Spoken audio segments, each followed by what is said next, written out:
Rabindranath Tagore University, Bhopal. NIRF ranked for 5 consecutive years.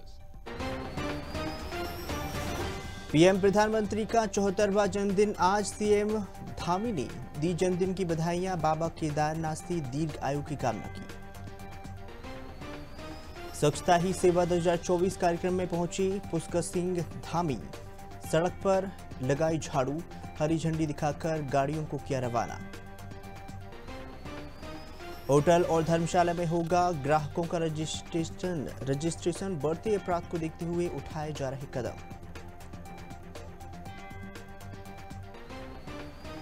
Kedarnath उपचुनाव में सर्वे में तय होगा कैंडिडेट। बीजेपी ने निकाय और केदारनाथ उपचुनाव को लेकर तैयारियां तेज की। पर्यवेक्षक भेजकर कराया जाएगा सर्वे।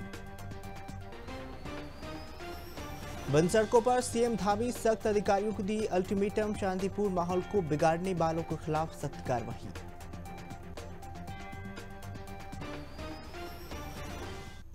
नमस्कार, आप देख रहे हैं खबर भारत 360 में। हूं आपके साथ यश विश्वकर्मा। बुलेटिन का आगाज करेंगे उत्तराखंड की प्रमुख खबरों के साथ।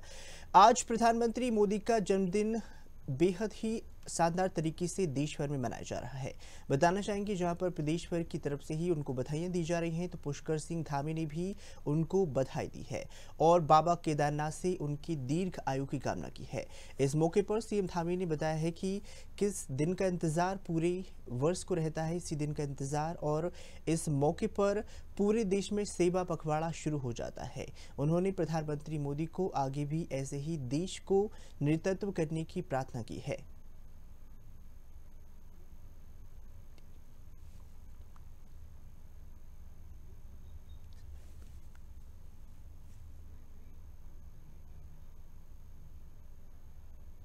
हम सब लोगों को वर्ष भर उसकी प्रतीक्षा रहती है, क्योंकि सेवा पखवाड़ा हम प्रारंभ करते हैं और आदरणीय प्रधानमंत्री जी के नेतृत्व में आज भारत एक बड़ी विश्व शक्ति बन रहा है। पूरी दुनिया के अंदर भारत का मान सम्मान बढ़ रहा है। भारत दुनिया का सिरमौर भारत बनने की दिशा में आगे बढ़ रहा है। विकसित भारत का जो संकल्प है वह भी तेजी से आगे बढ़ रहा है। तो मैं बाबा केदार से प्रार्थना करता हूँ उत्तराखंड वासियों की तरफ से कि बाबा केदार हमारे आदरणीय प्रधानमंत्री नरेंद्र मोदी जी को दीर्घायु करें, उनको स्वस्थ रखें और लंबे समय तक उनका नेतृत्व और मार्गदर्शन देश को प्राप्त होता रहे। धन्यवाद। चलिए बात कर लेते हैं देहरादून की, जहां पर उत्तराखंड के मैदानी जिलों में ही बढ़ती आपराधिक घटनाओं के बाद पुलिस प्रशासन सचेत हो गई है। इसी को देखते हुए पुलिस मुख्यालय में डीजीपी अभिनव कुमार ने होटल और धर्मशाला में ऑन के व्यवसायियों को खास दिशा निर्देश दिए हैं। इसके साथ ही उन्होंने बताया है कि यह देखा गया है कि आपराधिक घटनाओं को अंजाम देने के बाद ही अपराधी होटल या फिर धर्मशाला में बिना पहचान पत्र दिए ही कमरा किराए पर लेते हैं और फिर मौका मिलने के बाद ही वहां से फरार हो जाते हैं, जिसका कारण पुलिस को खोजबीन करने में काफी परेशानियों का सामना करना पड़ता है। वहीं उत्तराखंड डीजीपी अभिनव कुमार ने सभी होटल व्यवसायी और धर्मशाला चलाने वालों से यह आग्रह कर दिया है कि बिना आधार कार्ड या फिर ड्राइविंग लाइसेंस जैसे पहचान पत्र या फिर किसी भी व्यक्ति को अपने होटल में कमरा किराए पर ना दें। साथ ही आने वाले लोगों का फोन नंबर भी पंजीकृत जरूर करें।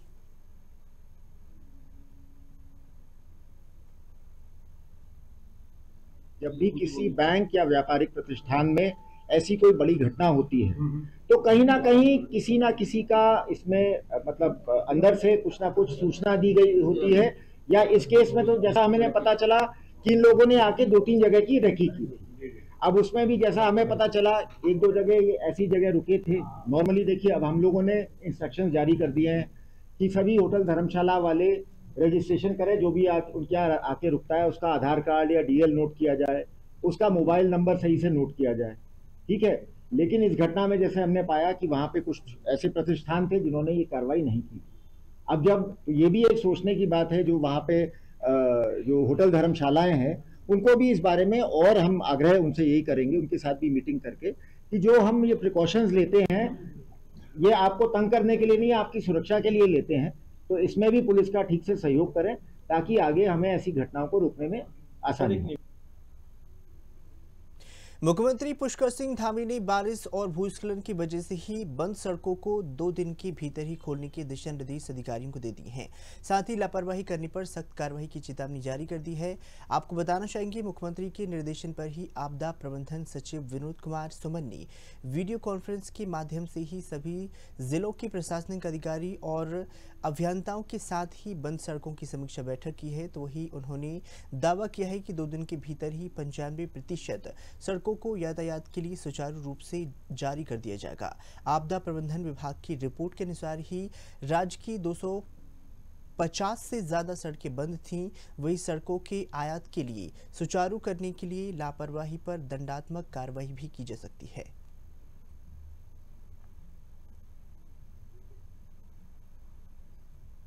देखिए, जो बरसात का मुख्य समय था लगभग निकल चुका है। अब जो अभी IMD द्वारा जो प्रेडिक्शन दिया गया है उसके अनुसार अब बहुत अधिक बरसात नहीं होनी है। बरसात थोड़ा बहुत होती रहेगी। बहुत ज़्यादा बरसात या टोर हो वाली बरसात या लैंडस्लाइड वाली बरसात संभावना कम है, लेकिन मौसम का वो स्वरूप बदलता रहता है। अगर बदलेगा तो हम उसके अनुसार फिर रणनीति बनाएंगे। अभी जो सूचना हमारे पास है कि मौसम खुला रहेगा, बरसात होगी लेकिन बहुत अधिक खतरनाक बरसात नहीं होगी या बहुत अधिक लॉस करने वाली बरसात नहीं होगी। अब दूसरी प्राथमिकता हमारी है जो सड़कें बंद हैं उसको खोलने के लिए। उसको खोलने के लिए जैसा मैंने पहले बताया, माननीय मुख्यमंत्री जी द्वारा स्पष्ट रूप से सभी को निर्देशित किया गया है कि जो भी सड़कें बंद हैं त्वरित गति से खोला जाए। उसके क्रम में सभी जिलाधिकारी, सभी हमारे विभागीय अधिकारी, चाहे NH के अधिकारी हों, चाहे PWD को हों, चाहे BRO के हों या PMGSY के हों, सभी के द्वारा प्रयास किया जा रहा है। उसके क्रम में आज मेरे द्वारा एक बैठक रखी गई है। हमारा प्रयास होगा कि जो रास्ता जितने समय में, न्यूनतम समय में खुल सकता है उतने खुल जाए। उसके लिए कार्रवाई हम लोग करेंगे। चलिए अगली खबर का रुख करेंगे, जो कि अल्मोड़ा से, जहां पर प्रधानमंत्री नरेंद्र मोदी के जन्मदिन पर ही अल्मोड़ा में यूथ कांग्रेस ने बेरोजगार दिवस मनाया है। इसके साथ ही बताना चाहेंगे बेरोजगार दिवस मनाए हैं और कांग्रेस की यूथ विंग से सरकार के खिलाफ ही प्रदर्शन किया गया है।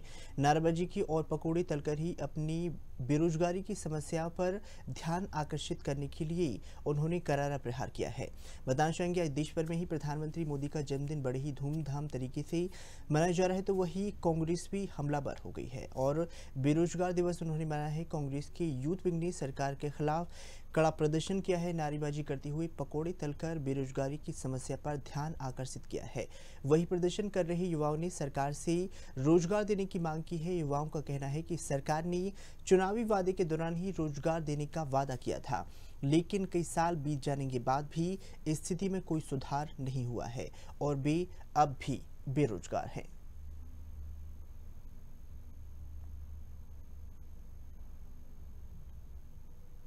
साथी जो अभी बेरोजगार हैं, जो अभी यहाँ पे खड़े होके कोई बीटेक की डिग्री लेके खड़ा है, कोई इंजीनियरिंग की डिग्री लेके खड़ा है, ये सारे लड़के हमारे साथ आज पकौड़ी तल रहे हैं। क्योंकि मोदी जी ने एक बार अपने भाषण में कहा था पकौड़ी तलना भी रोजगार है, तो हम उनके जन्म दिवस के अवसर पर आज पकौड़ी तल के उनको आईना दिखा रहे हैं कि किस प्रकार हमारा युवा आज पकौड़ी तल रहा है रोड में खड़े होकर।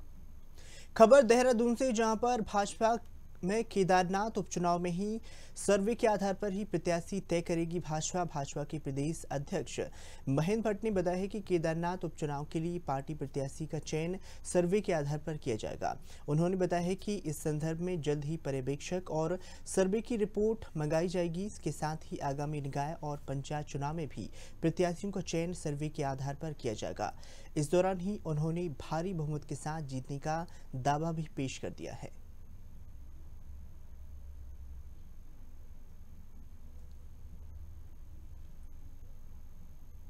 देखिए, हम हर चुनाव के सदैव तत्पर रहते हैं। हर चुनाव की रणनीति हमारी पूर्व में नियोजित रहती है। हम उसके लिए अभी जो नगर निगम के चुनाव के लिए प्रदेश की पर्यवेक्षक टोली हम भेजने वाले हैं।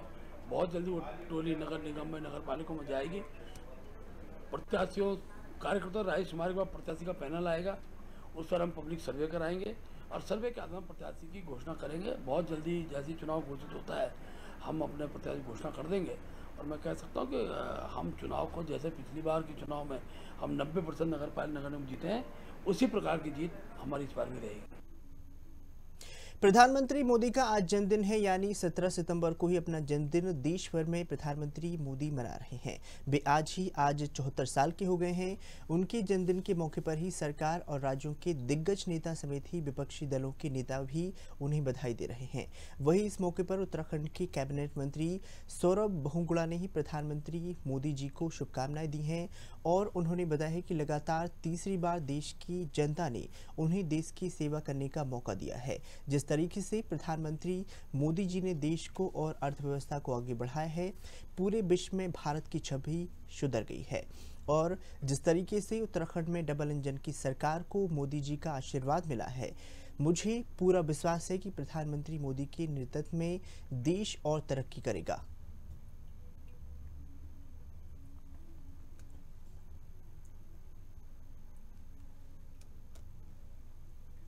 देखिए, देश के यशस्वी प्रधानमंत्री जी हैं। लगातार तीसरी बार देश की जनता ने उनको प्रधानमंत्री के पद पर सेवा करने का मौका दिया है।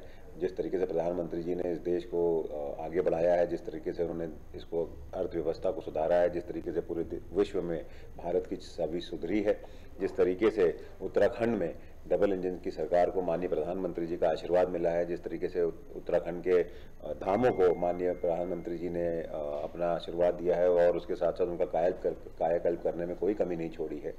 मुझे पूर्ण विश्वास है कि माननीय प्रधानमंत्री जी के नेतृत्व में देश अर्थव्यवस्था भी सुधरेगी, हम तीसरी सबसे बड़ी अर्थव्यवस्था भी बनेंगे, हम आर्थिकी में और मजबूत होंगे और देश की जनता का प्रेम और आशीर्वाद और सहयोग हमेशा प्रधानमंत्री के साथ ऐसे ही बना रहेगा। और आपके चैनल के माध्यम से माननीय प्रधानमंत्री जी को मैं उनके जन्मदिन की अग्रिम शुभकामनाएं। रुड़की शहर यूं तो शिक्षा नगरी के नाम से जाना जाता है, पर एडीवी की लापरवाही के चलते ही अब कई जगहों पर सड़कों में खतरनाक गड्ढे बन चुके हैं, जिसको लेकर ही कई बार दुर्घटनाएं हो सकती हैं और होती रहती हैं। इसमें समाजसेवी दीपक लाखवान ने ही सड़कों पर बड़े बड़े गड्ढों पर भाजपा का झंडा लगाकर जनप्रतिनिधि पर निशाना साधा है और बैनर लगाते हुए प्रदर्शन कर दिया है। उन्होंने बताया है कि शहर की सड़कों पर जगह जगह गड्ढे हो गए हैं, जिसमें अब तक कई बार दुर्घटना भी घट चुकी है, जहां पर जनप्रतिनिधि आंखें मूंद कर सोए हुए हैं और जिम्मेदार इस पूरे मुद्दे पर मौन बने हुए हैं। सभी नेता राजनीतिक दलों में मस्त हैं, पर आम आदमी की समस्याओं से जनप्रतिनिधियों को कोई सरोकार नहीं है। लेकिन अब जनता जाग चुकी है और समय आने पर ऐसे नेताओं का बहिष्कार किया जाएगा और जवाब भी दिया जाएगा।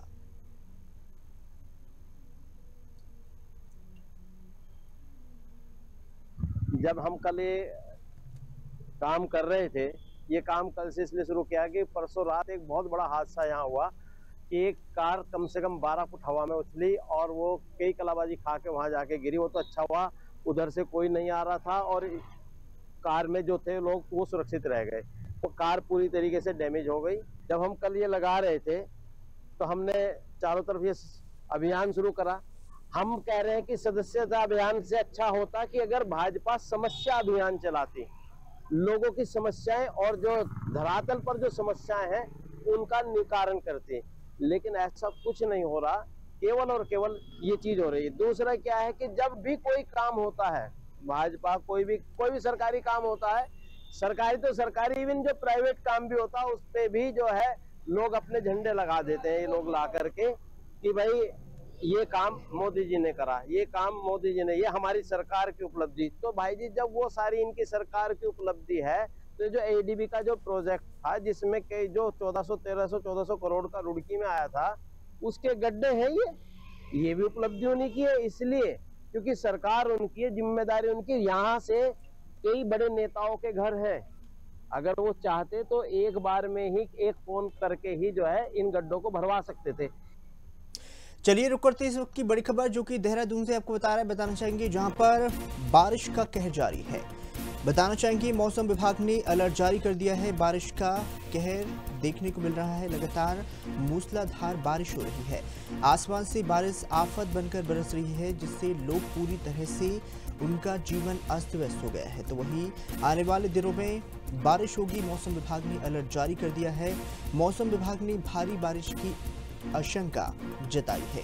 कई स्थानों पर मध्य से हल्की बारिश होगी, अलर्ट मौसम विभाग ने जारी कर दिया है। तो बताना चाहेंगे, तस्वीरों में देख सकते हैं जहां पर देहरादून से बड़ी खबर है। मौसम विभाग ने भारी बारिश का अलर्ट जारी कर दिया है। लगातार भारी बारिश, मूसलाधार बारिश का कहर देखने को मिल रहा है। जहां पर इसके साथ ही मौसम विभाग ने अलर्ट जारी कर दिया है। मौसम विभाग ने भारी बारिश की संभावना जताई है। इसके साथ ही कई स्थानों पर तेज बारिश होगी तो कई स्थानों पर हल्की से मध्यम बारिश देखने को मिलेगी। तो बताना चाहेंगे, लगातार इस मौके पर पर्यटक भी देहरादून में आते हैं। इसके साथ ही उनको भी भारी दिक्कतों का सामना करना पड़ रहा है।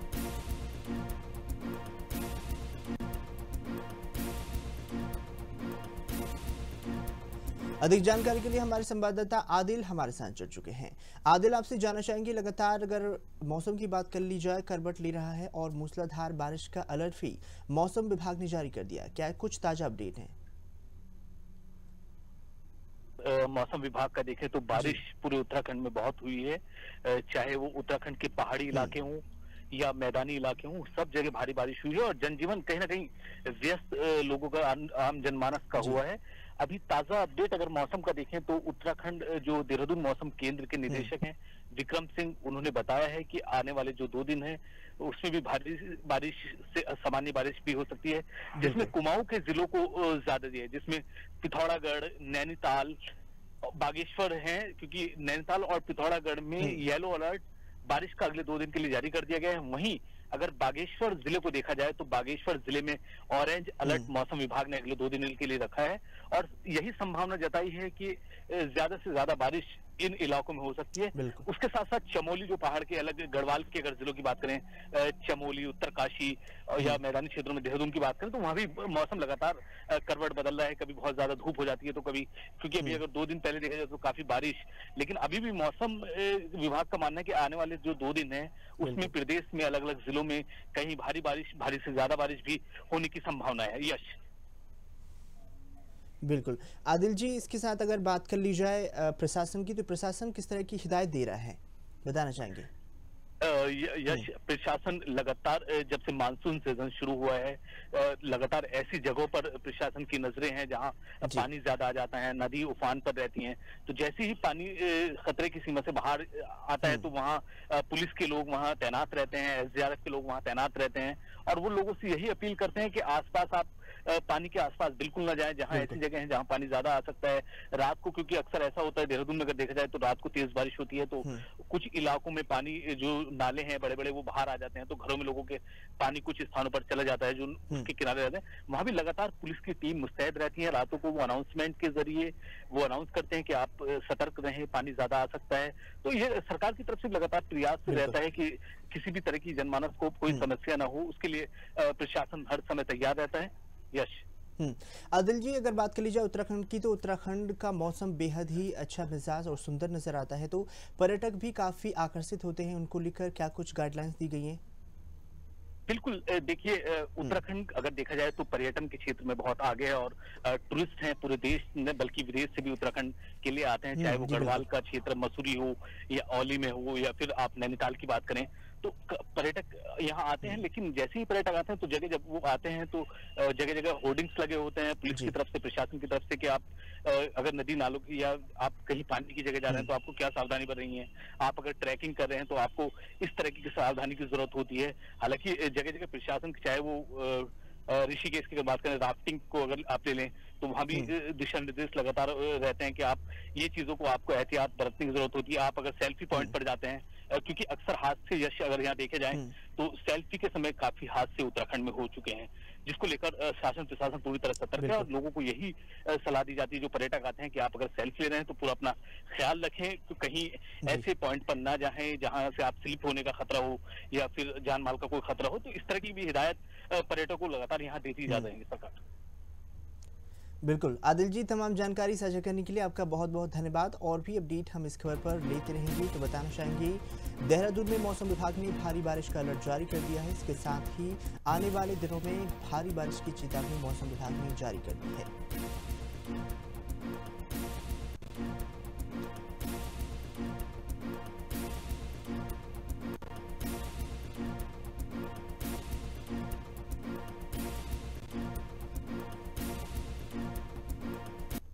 खास कर बस इतना ही, दीजिए इजाजत, नमस्कार।